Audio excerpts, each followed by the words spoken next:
I've had some questions about how I got involved with playing video games, and as much as I don't want to give you guys or make you feel like you can stereotype me in the sense of like she got involved because her boyfriend, or she got involved to be Miss, look at me, I play video games. Sorry to disappoint, but I blame it on my dad. I really do. Every single time we used to go to the mall, he would always go to those booths that sold Nintendo, everything Nintendo, and every single time he knew there was a new game coming out, all of us kids would jump and get inside his truck, and we would all go down to the mall to go get a new video game. So I blame it on him.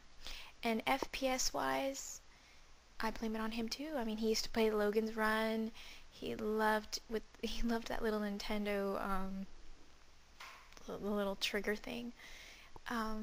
So I guess, being a girl that had two brothers, no sisters, I played Barbies, I played My Little Pony, Rainbow Bright. I did those little girl things, but I kind of was like a daddy's girl in some way. I always wanted to be in the tool shop or the garage or go down to the tool shop with the dad, and I think I have this feminine part about me, but at the other side I'm a little, I like things that boys like. Does that sound bad? Well, anyway, yeah, so I think that's the gist of it, blame it on the dad.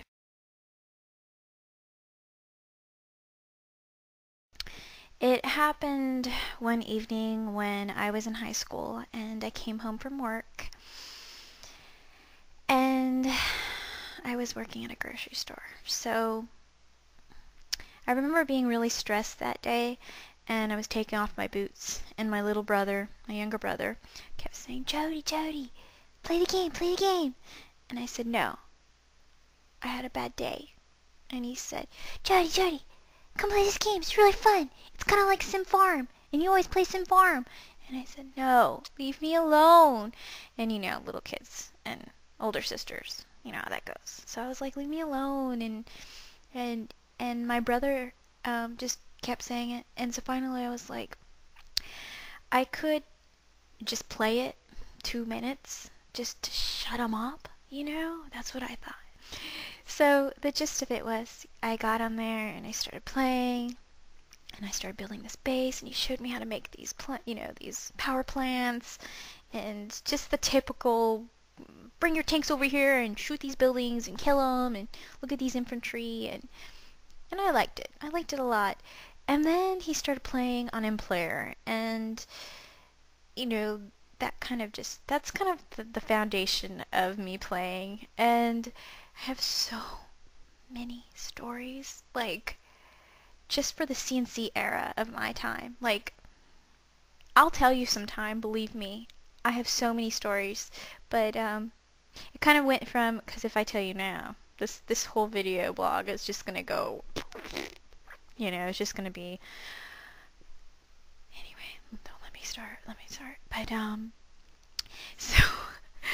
so the gist of it is, I was so addicted to Command and Conquer that,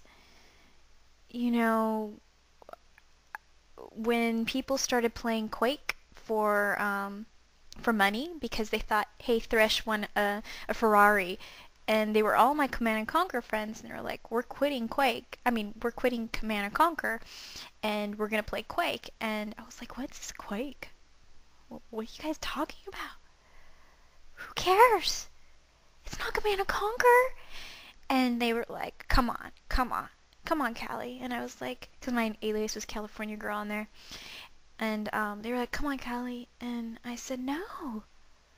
And so I would go to the Quake lobby on M-Player, and I would say, guys, come on, go play with me. And they're like, no, we're playing Quake. And I was like,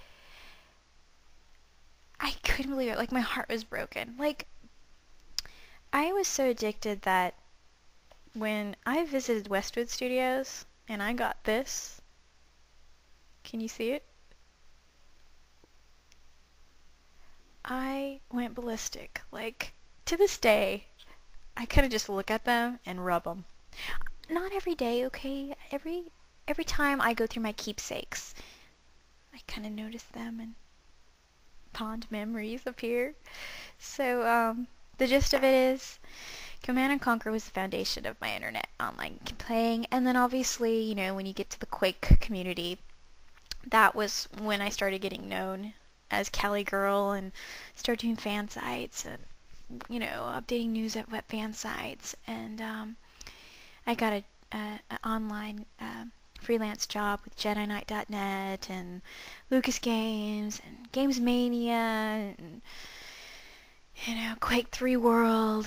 So, I mean, my history with gaming has been so much fun, you know, helping QuakeCon run Miss QuakeCon, and I think I'm happy, you know, I'm very content that I am still working in the gaming industry for you know, to be able to do it as a career. So I'm really stoked that I'm still out here, but even when I wasn't in the industry, like, I did things like volunteering and running ladygamers.com, and, you know, there's just I have a lot of history, and I'm really I I think that, you know, Quake was like the highlight of my life. It's still pretty much the foundation of getting involved even deeper with the broad community that Quake had and still has to this day.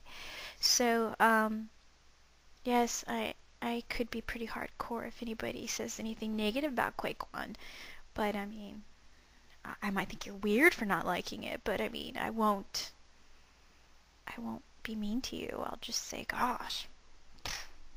But I don't think I'm a snob when it comes to it. So, that's pretty much the gist of it.